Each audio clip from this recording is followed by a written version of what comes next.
Hello everyone, আজকে আমি আপনাদের সাথে মজাদার ম্যাঙ্গো পুডিং রেসিপি শেয়ার করব। ঘরে থাকা সব ইনগ্রেডিয়েন্টস দিয়ে খুব সহজেই বানিয়ে ফেলতে পারবেন এই রেসিপিটি। পুডিং এর জন্য বড় সাইজের একটা আম নিয়ে নিলাম। আজকের পুডিংটা আমি একটা মাত্র আম দিয়েই করব। তো কুচি কুচি করে আমটাকে এভাবে কেটে নিয়েছি। আমগুলোকে ব্লেন্ড করে নিতে হবে, আর এর জন্য একটা বাটিতে ঢেলে নিচ্ছি। হাফ কাপ দুধ দিয়ে দিলাম। 1/3 কাপ চিনি অ্যাড করে দিচ্ছি। আম যদি খুব মিষ্টি হয় সেক্ষেত্রে হাফ টেবিল চামচ চিনি দিলেই হবে। এমন একটা হ্যান্ড ব্লেন্ডারের সাহায্যে এখন ব্লেন্ড করে নিব। আমাদের ব্লেন্ড করা হয়ে গিয়েছে।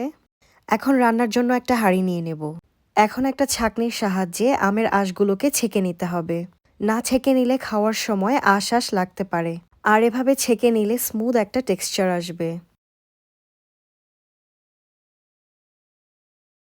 তো আমাদের আঁশ ছাঁকা প্রায় শেষ। দেখতেই পাচ্ছেন এখানে অনেকগুলো বাড়তি আঁশ জমেছে। এখন এই হাঁড়িটা আমি চুলায় বসিয়ে দেব। চুলার হিট মিডিয়ামে থাকবে, আর অনবরত নাড়তে হবে যাতে করে নিচে লেগে না যায়। এখন আমি এই কনডেন্স মিল্কটা ইউজ করব, আর আমি প্রায় 3 চা চামচের মতো কনডেন্স মিল্ক এখানে অ্যাড করে দিচ্ছি। কনডেন্স মিল্কটা এখানে একটা রিচ ফ্লেভার দিবে। তবে আপনি যে আমটি ব্যবহার করবেন সেটা যদি খুব মিষ্টি হয় সেক্ষেত্রে চিনি ব্যবহার না করে শুধু কনডেন্স মিল্ক ব্যবহার করলেই হবে। পুনরায় অনবরত নাড়তে হবে। এখন দিয়ে দিব 1/2 চা চামচ আগার আগার। আগার আগার পাউডারকে আমের মিক্সচারের সাথে খুব ভালোভাবে মিক্স করে নিতে হবে 10 মিনিটের মতো। 10 মিনিট পর এটার মিক্সচারটা ঠিক এরকম দেখা যাবে। এটার গ্রেভিনেসটা যখন এমন হয়ে আসবে বুঝতে হবে রান্না শেষ।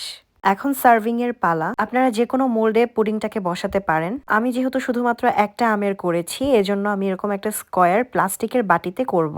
এই প্লাস্টিকের বক্সটায় আমি একটু তেল দিয়ে দিচ্ছি যাতে করে পুডিং উঠানোর সময় ইজিলি উঠে আসে।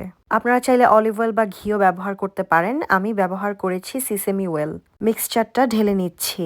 অবশ্যই গরম গরমই ঢালতে হবে, খুব বেশি দেরি করে ঢালা যাবে না। পুডিংটাকে প্রথমত নর্মাল টেম্পারেচারে ঠান্ডা করে তারপর কমপক্ষে 1 ঘন্টার জন্য ফ্রিজে রাখতে হবে। তো এই যে আমাদের মজাদার ম্যাঙ্গো পুডিং ডান। দেখতেই পাচ্ছেন পুডিংয়ের টেক্সচারটা কি পরিমাণ স্মুথ হয়েছে। তো এই ছিল আজকের মজাদার ম্যাঙ্গো পুডিং রেসিপি। ভিডিওটি ভালো লেগে থাকলে অবশ্যই লাইক বাটন প্রেস করবেন, আর মজার মজার রেসিপি পেতে আমার চ্যানেলে সাবস্ক্রাইব করুন। ধন্যবাদ সবাইকে।